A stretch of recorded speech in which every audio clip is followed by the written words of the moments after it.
Hello friends, welcome back to my channel, and a special hello to you if you are new here and you came here for the CMT related content.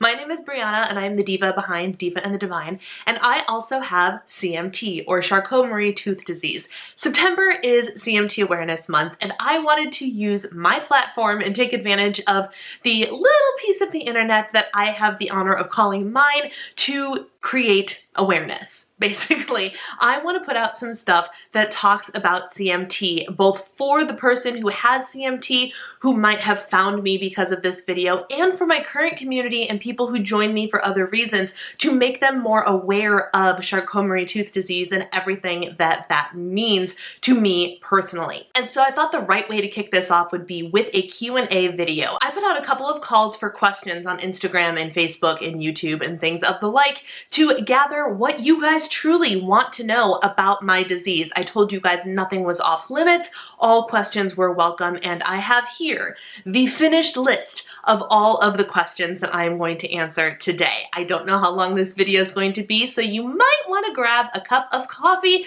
but sit back, relax. I hope you learned something about CMT and about me. Question number one is, how old were you when you were diagnosed, and how do they diagnose this?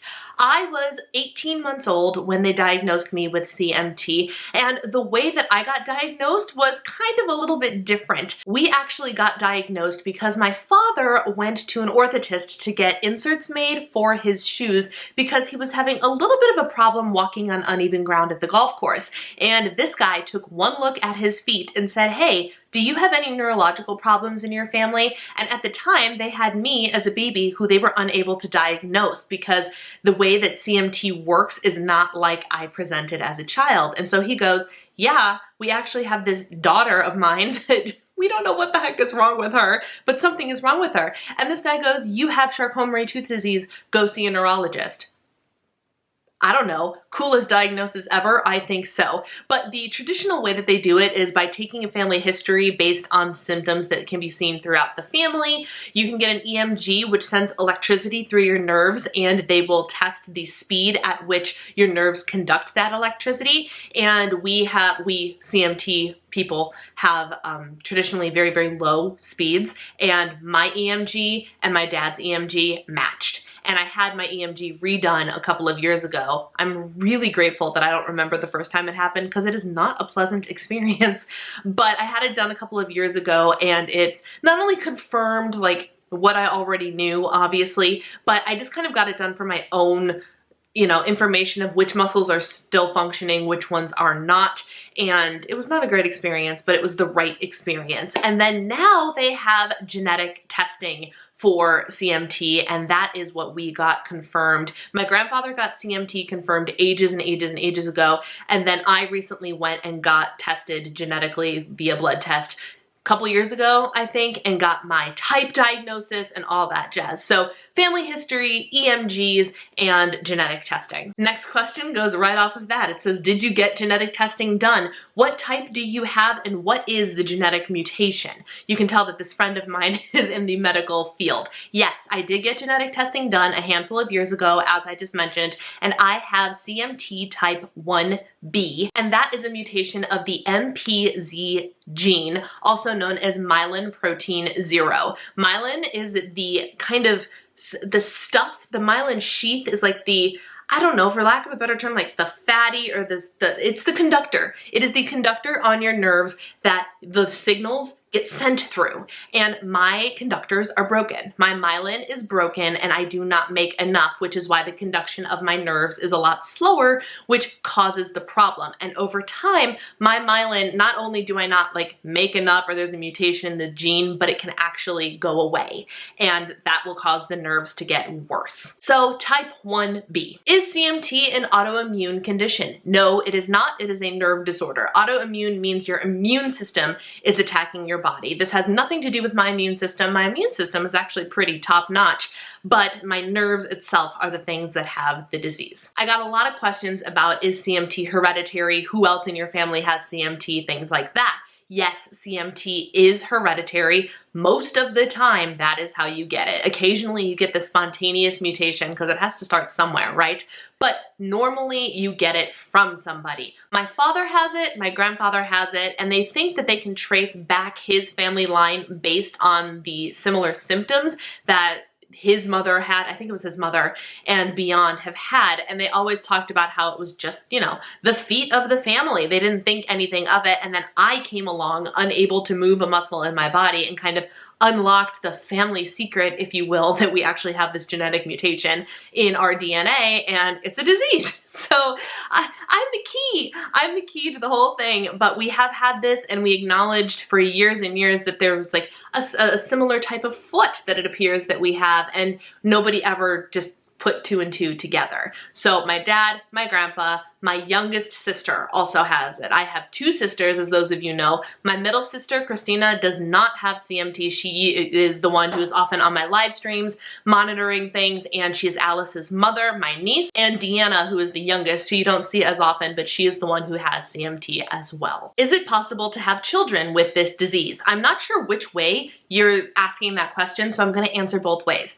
Is it possible for me to have children with this disease? Yes, it is possible for me to bear children and have children even though I have CMT. That is a thing. Is it possible to have children with CMT, meaning I give birth to children that also have the disease? Yes, that is also possible because it is genetic. There is a 50% chance that my disease would get passed on to any children that we have. I got a couple of questions regarding my status as child-free. Did having CMT weigh in on your decision not to have children? Was CMT the reason for not having kids? So, for those of you that are new here, my husband and I are child-free by choice. We have made the choice to not have our own biological children. And while CMT played a little bit of a factor in that for a couple of reasons, one, we did not know how pregnancy would affect my body, and I've heard stories of pregnancy being fine for some people with CMT, and I've also heard stories of pregnancy making CMT symptoms worse and people being unable to bounce back after they give birth. So we just didn't know how my body would respond. I also know based on experience that I would have a terrible time trying to care for a child, because when I get my hands on babies, don't get me wrong, they're cute and I love to hold them, but it is very, very hard on my arms. I can only hold a child for a couple of minutes before my arms are too tired. So I would not be a good mother at the whole like carry the child around thing and have to hold it all the time and whatnot, because I just can't. I do not have the muscle stamina for that. However, that is not the reason we chose not to have children. We chose to have children because we don't want them. Simple as that. I will say this though, for as much judgment as we get in this society, being millennials that don't want to have kids, how dare we? Having CMT makes it easier for people to accept our answer. So that's kind of nice. Did you have to do occupational or physical therapy when you were younger or now? Yes, I actually did 12 years of physical and occupational therapy when I was a kid, from once we figured out what the heck was going on with me, because I could not move a muscle in my body. Literally nothing. My parents could leave me somewhere and know that I wouldn't go anywhere. I could not roll. I could not move. All I could do was move my eyes and I could scream. That's what I could do, which is why I'm such a stellar singer, because my lungs were super, super developed, but everything else that involved physical movement I could not do for a very, very long time. And in order to even begin the process of muscular development, I had to go to physical therapy, and it was all passive. My mom and my dad would have to like move my legs for me and do all the movement for me just to get the muscles used to the idea of moving. And the hardest part was they had no idea where it was going to go. They had no idea if I was actually going to be able to move a muscle in my body or if I was going to be a slug child for my entire life. And yes, they called me the slug child. It's totally okay. We approached this disease with humor my entire life. So 12 years of physical and occupational therapy. And then when I was 30, I think, I made the choice myself to go back to physical therapy, just to make sure that all of the fitness and everything that I was doing by my own choice, I was doing well and I was doing right. And I was in physical therapy up until we moved to Minneapolis. I loved my physical therapist. He was incredibly knowledgeable and I miss him terribly. I really wish I still had access to him. But so that was what, 2 years on and off, I think, as long as insurance would pay for it. I went to physical therapy and then we moved, and I have not started since. Eventually, I think I will, but for now, fitness is my physical therapy. Are there CMT support groups? I know you befriended the girl in your live chats. Do you have support? Technically, yes, there are support groups. I do not know where mine are in the Minneapolis area, and of course, COVID makes it really hard for everybody to get together and everything like that. And we do have some Facebook groups online, and I'm a part of that, and I'm active in it, kind of, but I wouldn't necessarily call that a support group. Occasionally I ask questions and get feedback and everything like that, but I have found the general tone of those Facebook groups, no offense to anybody who's in it, I swear to you, but I'm a very upbeat and positive person, and there's a lot of negativity in that Facebook group just because people are having a hard time. Not because anybody's a bad person or anything like that, but CMT is hard. CMT is a very hard thing to live with, and I know that there are people so much more worse off than I, and I have to sit and think, like, would I be in a more negative headspace if I was worse than I actually am right now?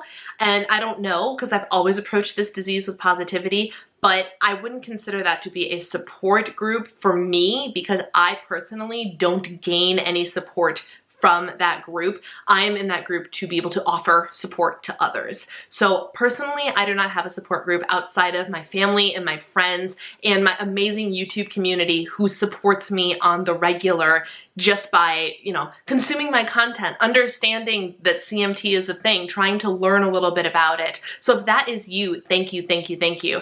And my family has been supportive my entire life, but we also know what it's like because it's in the family. So no, I don't have support groups per se, but there are options that I have not necessarily pursued to their fullest potential. Have you ever felt left out of a crowd because of your disease? I'm having a hard time specifying a specific instance of this, but yes, of course I have. I've always felt, and not always, depending on the group, but there are times, even within my groups of closest friends, I sometimes feel bad that people have to make adaptations for me, or maybe like I'm holding something back. Or especially when I was in theater, life was, it felt, I was very, very welcome. And I had the amazing, amazing honor and blessing of being in the presence of people who are very supportive of me and are friends with me regardless of my physical disability, all of these things. Like, I've had an amazing life experience in general with people accepting me for who I am, but I still feel like, I don't even know how to explain it, but like when you're in the theater and you have to make, people make modifications because you're in the show, or you can't do something, therefore you can't be in a specific something. And I've always felt like a little bit of an outcast simply because even though in my brain I have the skill to do it, I can execute it, I understand it, I can't physically execute the thing, and I'm thinking about dancing specifically. So that always kind of made me feel like the little bit of the black sheep, because I know that in a normal body, I could be as good as everybody else, but simply because of my disease, I'm not. And that feels a little frustrating.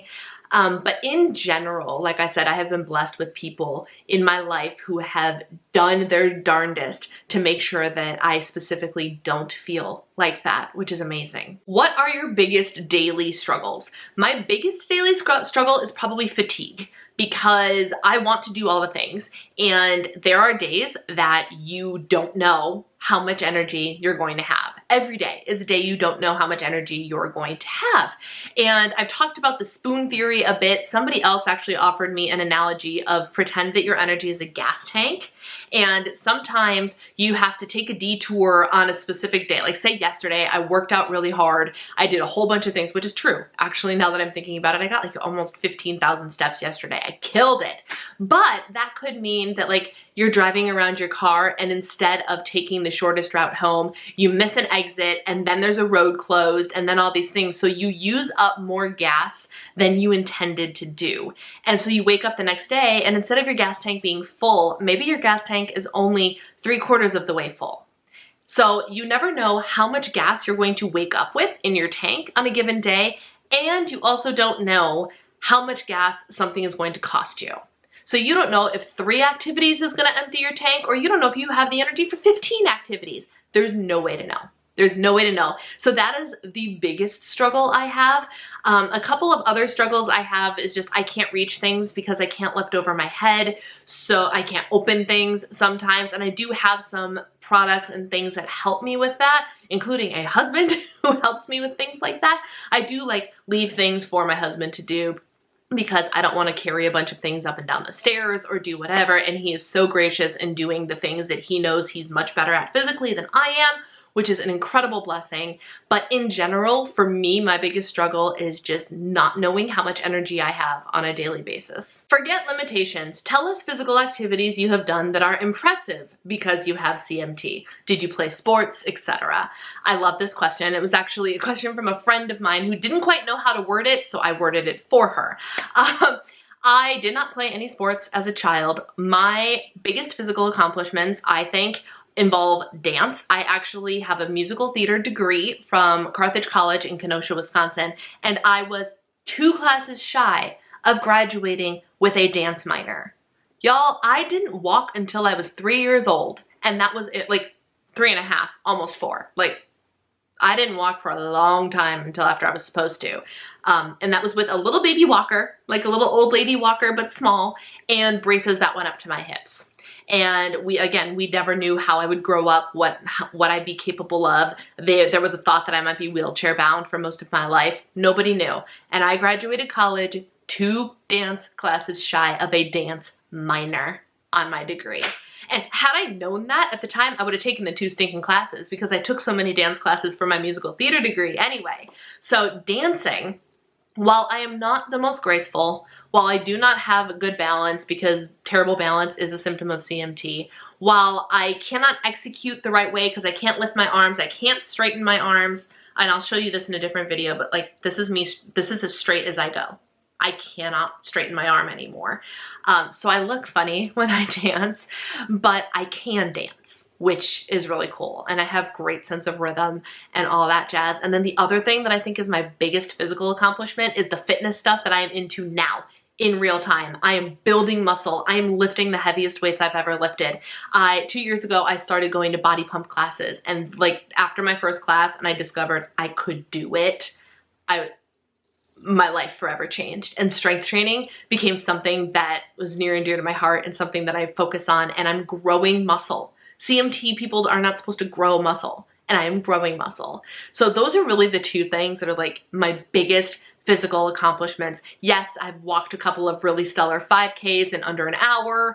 I've done all those things, but they're all like fitness related accomplishments. No sports or anything like that. My babies are fitness and theater. How do your symptoms compare with the other people in your family who have CMT? That is a great question, and I love it because CMT is a disease that has massive variations in how it presents itself in any given person. So you could have 10 different people in your family with the disease, and it could be 10 completely different cases of CMT. Now, you could have the same symptoms as your family member, or you could not. And my family is an excellent example of that. I am the only infant onset case in my family. I'm the only person who had that, couldn't move, muscles were destroyed, all that jazz from the beginning. The natural progression of CMT is you don't even realize you have it until about puberty. And then as you hit puberty, or even maybe beyond that, 20s, 30s, 40s, you start to slowly notice your balance is going. You're tripping over yourself. Your hands are getting a little bit weaker. And it's a slow progression down the hill. Mine was not like that at all. I am the strongest I've ever been at almost 34 years old. So within my family, everybody else is the other way around. And even that is a dramatically different thing case to case. My grandfather didn't start wearing leg braces until he was in his 80s, I believe. Late 70s at the earliest, like until his 80s. And he's still up and going. He's going to the gym every day. Like, his quality of life is absolutely exceptional. His biggest thing that he's had most of his life is his fingers. I can't even do it, but his fingers are contracted at the knuckles, so he can't straighten his fingers. That is the most CMT thing about him, and now he wears braces for his foot drop. My father is in much worse shape, but he didn't start to deteriorate until his mid-30s, which of course is where I'm at now, so we have no idea where my progression is going to go. But he cannot walk without his leg braces. He must be in his leg braces. He has lost the finger dexterity in his hands, and he also does not have any feeling from his elbow down and from his knees down. We're talking needles could poke him, he could pick up something hot, and he would not feel it. He's the worst case in terms of symptoms in our family currently. And then there's me, who is getting stronger and better. And I say this not to brag. This baffles doctors on a regular basis. Like, I walk in and I'm like, yeah, I have CMT. This is my history and this is where I am now. And they don't even freaking know what to do with me. And that was experienced as early as last February, or this February, 2019, when I went to my first CMT Center of Excellence here in the Minneapolis area. And the neurologist said the same thing. The physical therapist is like, well, you don't need physical therapy, moving on. And like the occupational therapist is like, you just keep on doing what you're doing. And the doctor literally had nothing to tell me because he did not know I showed up and I don't need help right now. I'm just trucking along. So there's that presentation, but I started off really, really bad. I was born really, really bad and I'm getting better. And then there's my youngest sister, Deanna, who you would not even know has CMT. Her only issue is her right hip is weak enough where if she's on the floor, she cannot lead to get up off the floor with her right hip. Her right hip does not have the strength to work with the rest of the leg to push off. There's nothing else about her that has CMT right now. Nothing. And she's 28. She's 28. It's very, very different for each person. Have you met other people with CMT that are as positive as you are, and do you support each other? I have only met other people with CMT outside of my family once. And that was at a CMT convention that took place in Ohio a couple of years ago. My husband and my parents and I all went to this thing, and for the first time in my life, I was in the room with other people with CMT. And it was an incredible experience. And while we were there, it appeared to me that everybody was pretty upbeat and positive. But wouldn't you be if all of a sudden you felt alone your entire life in having this disease, and then all of a sudden you were in a room full of people who had the same problems as you? It was an incredible, incredible thing. As a general rule, like I said about the Facebook group and stuff earlier, I have not encountered, there's a select group of people. Like, there are people that shoot back with the Facebook questions with the same kind of answers I do, that like your attitude really does make a difference, and positivity and healthy eating, and you can work out in some way, shape, or form to help yourself not get worse. Like, that is firmly what I believe, and I have not met many people that stand with that belief. I have talked to a handful of people who have found me through my YouTube channel and through my story of CMT video, which I will actually link up there for you. That'll give you the whole 411 on my entire story from birth until when I filmed it. And it's full of a lot more details than I can give you in this video and get to all of your questions. But people have found me there and they love my attitude in that video because I preach positivity there too. And so if I can, I've had a handful of teenagers reach out to me, like 14, 15-year-old girls who reach out to me to ask me questions about boys, or questions about dating, or when did you start driving, or like, do you exercise and how? And I am so happy to talk to these girls for hours if I need to. I will absolutely use my platform to be able to reach out to these young women to help them understand that CMT is not a death sentence, and that you can live a normal life, and that it is possible to find love, and it is possible to do things. You just have to work for it. And it's wonderful. It's wonderful. So I haven't encountered a lot of positivity outside of the people I give the positivity to, like those teenage girls that have found me on YouTube. They give it back to me. I get messages from them saying, I started going for walks and I'm feeling so much better. I started changing what I eat and I feel so much better. I'm getting stronger, or I'm starting a workout plan. And that's the kind of positivity that comes back to me, and I love it. What is the one thing you want people to understand about what it's like to have CMT? This is such a loaded question. I can't.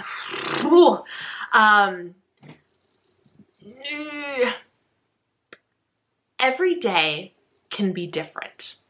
And here's what I mean by that. You might know somebody with this disease and you look at her, look at me, for example, and you go, oh, she's a badass chick who works out every day and gets these 15,000 steps and she's friggin' superwoman. Again, not to toot my own horn, but like if you watched a vlog of the day I had yesterday, that's what you would think. What you might not see is 2 days ago, I felt terrible and I woke up with radiating pain from my lower back all the way through my butt and my upper legs, and I had to get out of bed and take ibuprofen because it hurt so bad and I could not fall back asleep for 2 days in a row. Like, and so that in and of itself can be energy draining. Like I said, we don't know how much energy we're gonna wake up with every morning. So there are days that like you might see, oh, look at her doing all the things and blah, blah, blah, blah, blah, overachiever type A. And what you don't see or what you might not understand is there are days I wake up and feel absolutely terrible. And there are days I wake up and I have to look at my husband and I go, not today. I can't do the house cleaning today. I can't do it today. And every case is different. That is, I don't know if this is the same or if it's a second thing, but this you need to understand too. Don't look at me, people with CMT. Don't look at me and feel awful about yourself if you are in a different place and have more severe symptoms than I do.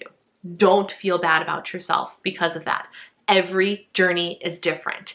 And in the same way, I can't look at my sister and be jealous because she literally presents no symptoms. But she has this disease all the same. I can't think less of myself because her case is different. So my friends with CMT, do not judge yourself based on other people's progression and based on other people's symptoms and how they have to live their lives. Always, always, always try and do your best to better yourself, whatever that means for whatever level you are at. And for my friends who do not have CMT but might see me and then approach somebody else and find out they have CMT too, but maybe they're in a wheelchair.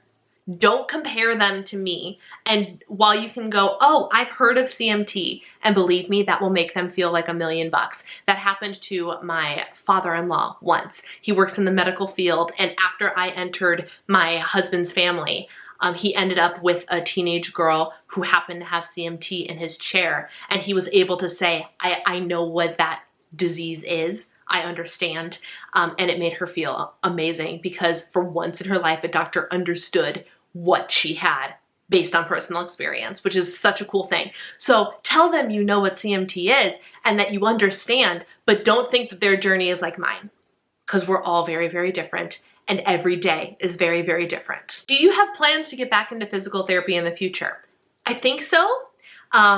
But right now I'm doing the fitness thing and I'm feeling really good about it. If I find something or somebody that can do the stuff that I need a physical therapist to do, which is like the hands-on stuff, the progressive stretching, the working out my arms. Oh my gosh, you guys, my physical therapist and I had such a good thing going before we moved. I'm so sad. If we ever move back to Illinois, I'm going right back to him. I loved him. But we had a good thing going, and he wasn't let's fix you in terms of we need to strengthen your quadricep muscles. We need to strengthen your this. But that's not what I needed from a physical therapist. I needed a physical therapist to tell me if I'm doing my form right, to tell me what sort of exercises I could do for the stuff that's not getting touched by my fitness routine.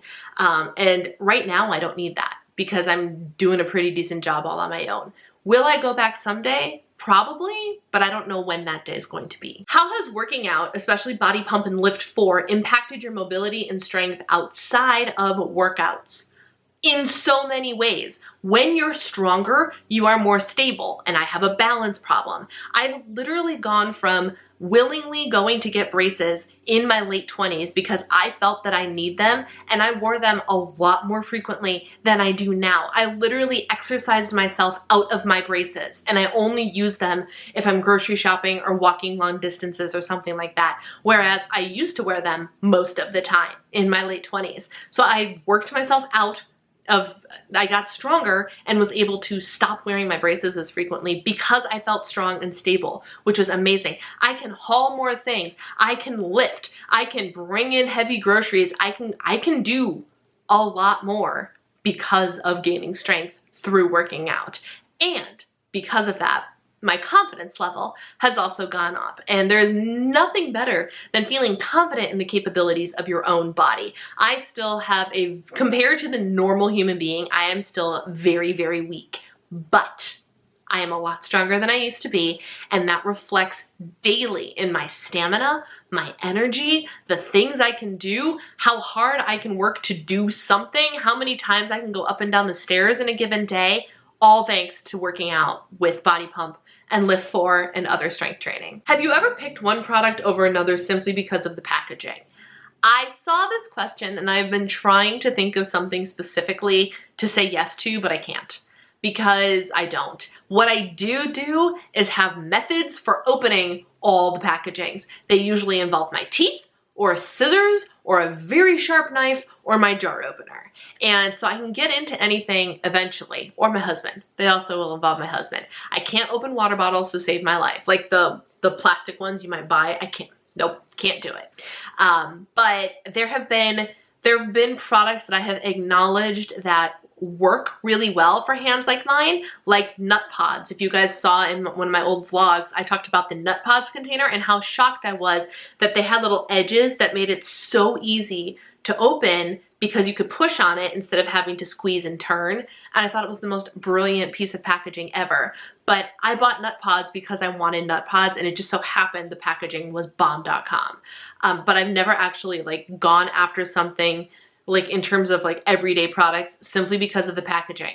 I have purchased things because the packaging is pretty, but that's because I'm a girly girl and a beauty addict. But I have not purchased something because the packaging is more functional for me over something else. Did you ever get any special accommodations in school? Yes, I did. I actually had a 504 plan, which I don't know all the details because my 504 plan, well, maybe it was all the way through high school, but I never really, like, in terms of like the special ed type stuff, I wasn't anything like that. I was actually in like advanced classes and AP classes and whatever, and I could tell that like they weren't necessarily used to somebody with a physical disability that didn't come with some sort of developmental disability to go along with it.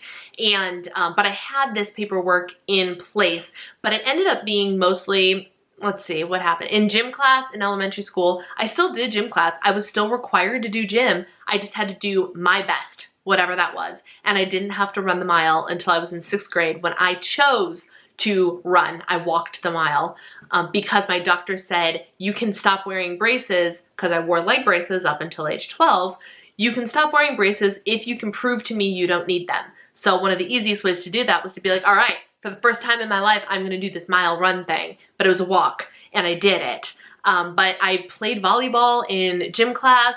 I vividly remember being in the gym, and I had wrist braces on my arms as well. And so the adaptation was I was the server, because with those wrist braces, I could flop that volleyball all the way over to the other side of the net, no problem. But I didn't go chasing after the ball. Once I served, I was done with my turn. And so I was the server. I used to be able to jump rope. I can't do that anymore, and I jump roped in gym. So like I still did gym, but only what I could do. In junior high, I did the same thing. If there was like a physical fitness thing, like weight training or whatever, then I participated. If it was like basketball unit or some sport that I couldn't play, I got sent to the library and could do whatever the heck I wanted.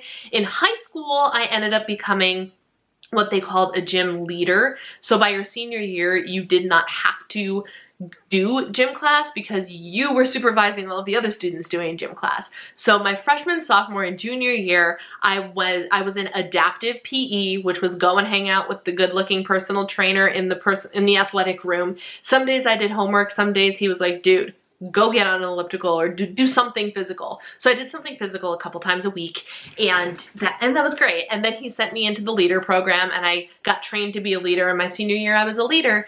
And the only like real adaptation I got, I did end up with extended time on, what are they called? Standardized tests, because I had a 504 plan. I did not actually need the extended time on the test, but I got it anyway, which is great because I was able to look over my answers and all that jazz.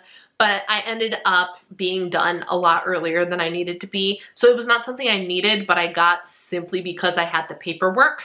And the other thing that I had was I was able to leave my classes early before passing periods so I could get out of the crowd before the crowd showed up. So I could leave all of my classes, both in junior high and high school, 5 minutes early to avoid the mass of humanity in my public school of 500 people per class. So there's, you know, thousands of kids in these schools that would run me over. Like, that was what the biggest adaptation was. So a couple of things. What do your leg braces help with? I will insert a picture of my leg braces right here, but my leg braces help with what is called drop foot. I cannot flex my foot. This motion, like if this was my foot, point and flex. I cannot flex my foot.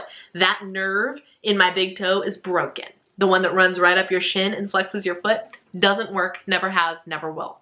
So I can't flex my foot, which means if I'm not in my braces, I have to lift my legs up higher, which you will see in a future CMT related video. I'm going to show you guys how I walk with and without my braces.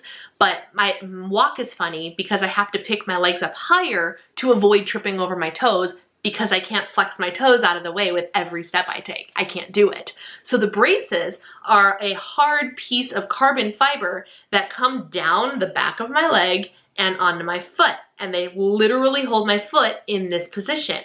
So when I take a step, the toes are automatically kicked up. The toes are automatically out of the way. I have to work a lot less hard to move my feet, and I no longer have to worry about tripping over my own toes. Did weight loss improve your CMT? Weight loss improved my CMT, but even more than that, eating healthfully. I know people hate to hear this. Oh my gosh, do people hate to hear this? Eating healthy foods and exercising and moving my body on a daily basis are the most game-changing things that I could have done for my body in terms of CMT. I feel outstanding when I'm on track and I'm exercising and moving 7 days a week. Amazing. Like, yes, I tire myself out because I'm working out hard and everything, but in general, I have so much more energy, so much more stamina, and I can do so much more. And then when you put the proper fueling of your body on top of it, I become a completely different person. I become a completely different person. It is mind-boggling to me. And yes, when I lose weight, that also helps as well. 1 pound of weight loss is 4 pounds of pressure off of your knees, ladies and gentlemen. So if you even lose 10 pounds, that is 40 pounds off of your knees that are already struggling to begin with because our muscles around them don't work. So it's even easier. Like, yes, 100% yes. Healthy eating, exercising, and the weight loss that comes with that have been a tremendous help. This question just said how to date having a disability. I assume the question was, how do you date when you have a disability? And I'm not a really good resource on this. Yes, I'm married, but I didn't do a whole lot of dating. I had my handful of boyfriends, but truly how to date is the same way you date any other time. If you're dating the right person, they're not going to care that you have CMT.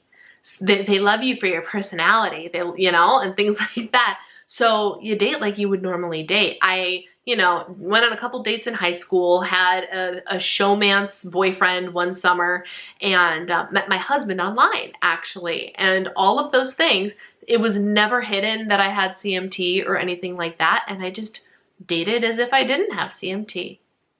I don't know. I know that's probably not the advice you want to hear, but if you're dating somebody, the fact that you have CMT should not matter. And if it does, it's not the right person for you. This next question goes right off of that. What did Eric think when you first told him you had CMT? For those of you who don't know, Eric is my husband. And the first time I told him, I never actually told him. We met online. We met on the website OkCupid, which at the time was a free dating website. And I had it right in my profile.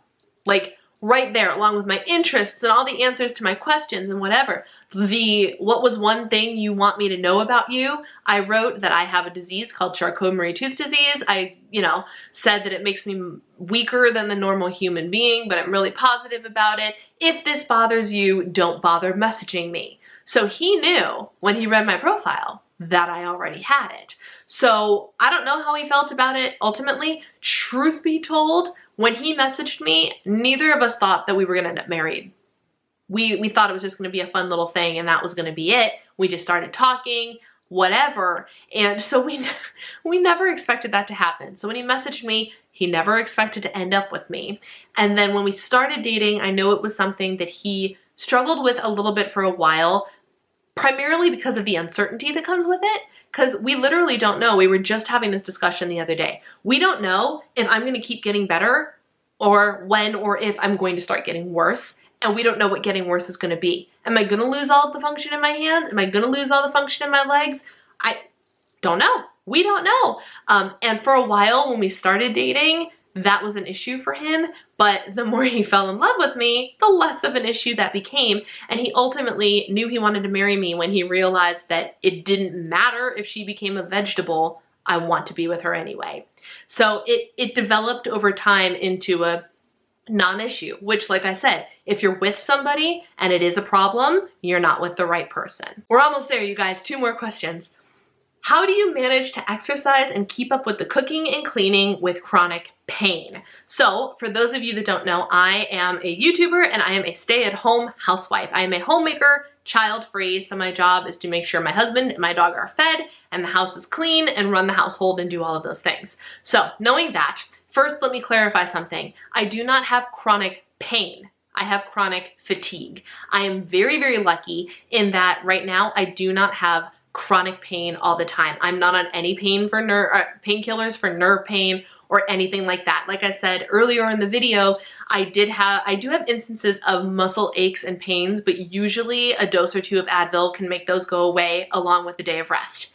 But I don't have anything chronically painful. I do have bad days where things are weaker, or I might have more neuropathy pain, which feels like little electricity shocks going through certain nerves of your body. I do have that. The other day, I think it was last week, I was having a major problem with my foot. Major problem. One nerve just was so angry. There's no rhyme or reason as to why, but it went away. My husband massaged it for a little while. I let it kind of go its course. It lasted for about an hour and it went away eventually. So I do not have chronic pain. My biggest problem is chronic fatigue. That is my biggest symptom and the one that affects me the most. Yes, I have all of these other things wrong with me, but the reason I'm not as affected by them, I firmly believe, is because I was born this way. Cue the Lady Gaga song, right? But truly, I was born this way, so the things that I can't do, I never could do. So I haven't lost anything. So while those might be big problems, I don't know the difference. I don't know what it's like to straighten my arms or lift my arms up over my head and be able to reach something with one hand. I don't know what that's like. I don't know what it's like to walk like a normal human being or to be able to get up off the floor unassisted. Don't know. If you don't know, you can't miss it, right? So my biggest issue is not having the energy I felt like I had in college. And how I manage the house and everything with that and exercising. Exercising always comes first, because exercise is very, very important, and I group things together. For example, today is my filming day, so I am doing no cooking. I meal prepped everything yesterday. I'm doing no cleaning. All I had to do today was work out, get cute, and do the work, be that editing videos or sitting in front of a camera or anything like that. I batch my days together so they can be the most effective use of energy, and I make sure that I rest. I'm coming to grips with the fact that I need rest, and I'm trying to get a lot better about it, but that is how I manage to maintain a clean home and exercise and cook. And I have a wonderful, wonderful man who helps me with all of it, which is such a blessing because he's the full-time breadwinner and all that jazz, but he will still wash the dishes after I cook, and he will help me do the heavy vacuuming and heavy dusting. He dusted all the blinds in the house the other day, so I didn't have to reach or try to do it, and I would do the regular vacuuming and dusting and what's my Monday thing? Cleaning the bathrooms and all of those things. That's the stuff I do, but the heavy duty stuff my husband does, which is a huge help and a huge weight off of my shoulders. And then the last question. What has been your biggest struggle with CMT? Personally, my biggest struggle. And I had to stop and think about this for a while. And I really think my biggest struggle, and I feel like I'm repeating myself a little bit, my biggest struggle with having CMT is having to come to terms with the fact that I'm not Superwoman, which I know sounds ridiculous, but hear me out. I'm in real time right now at my age trying to teach myself the value of rest.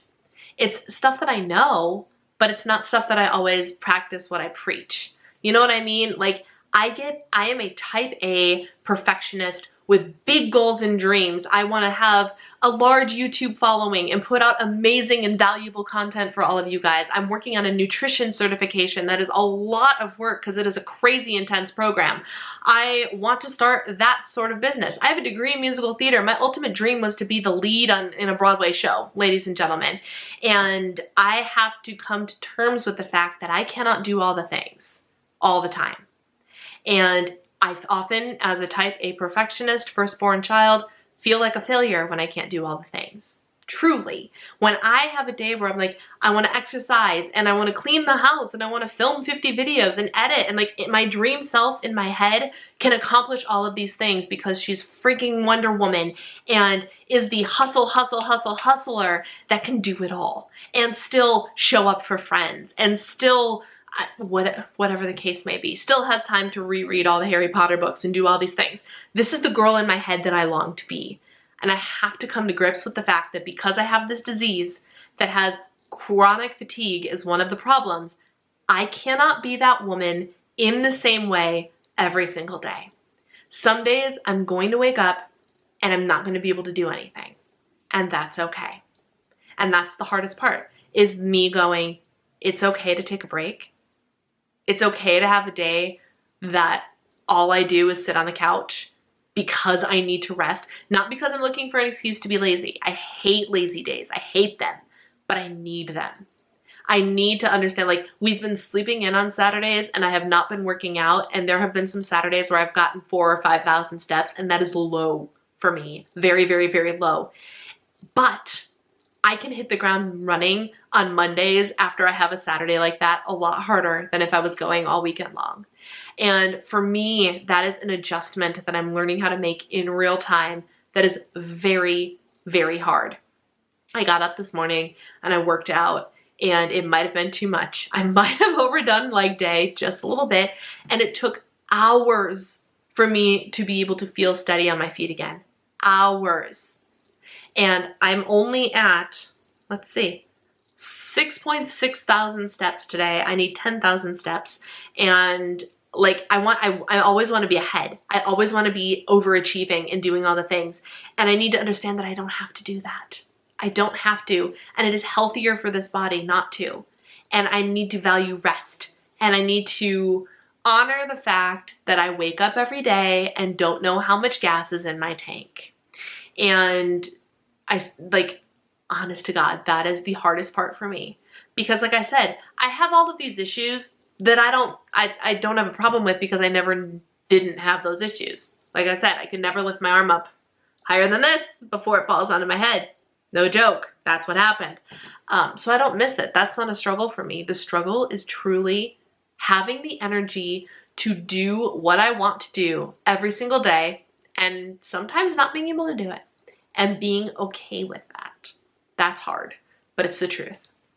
And those are all of my questions in the comment section. If you made it to the end of this video, please give me a gold star emoji, because you deserve a round of applause, a standing ovation. Good for you. This video is ridiculously long, but I'm not sorry about it because it's full of amazing questions that you guys asked me, and I wanted to give you the honest and full answers too. So I really, really, really hope that you got something of value in this video and that you learned a little bit more about having CMT. If you are somebody with CMT, that you feel seen, that you feel supported, and hopefully you feel encouraged as well. If you have any additional questions that you would like to ask me, I'm an open book. No joke, nothing is too personal. Feel free. I mean, don't be stupid, because I'll just delete it if it's a dumb question. But for real, if it is a sincere question, ask me the question and I will answer it for you. And yeah, thank you guys so much for watching. I hope you enjoyed this. If you like this video, please give it a thumbs up. And if you are not already a member of my little community on the internet, I would love to have you join the Diva and the Divine community. Just click that little red button down there and you will be a valued member of our team. We would love to have you. Thank you guys so much, truly, for watching this entire video. I know it was long. Again, gold star to all of you. My gosh. But thank you. From the bottom of my heart, thank you for sitting and learning and growing in your knowledge of CMT just a little bit. Take care, and I'll see you in my next video. Bye.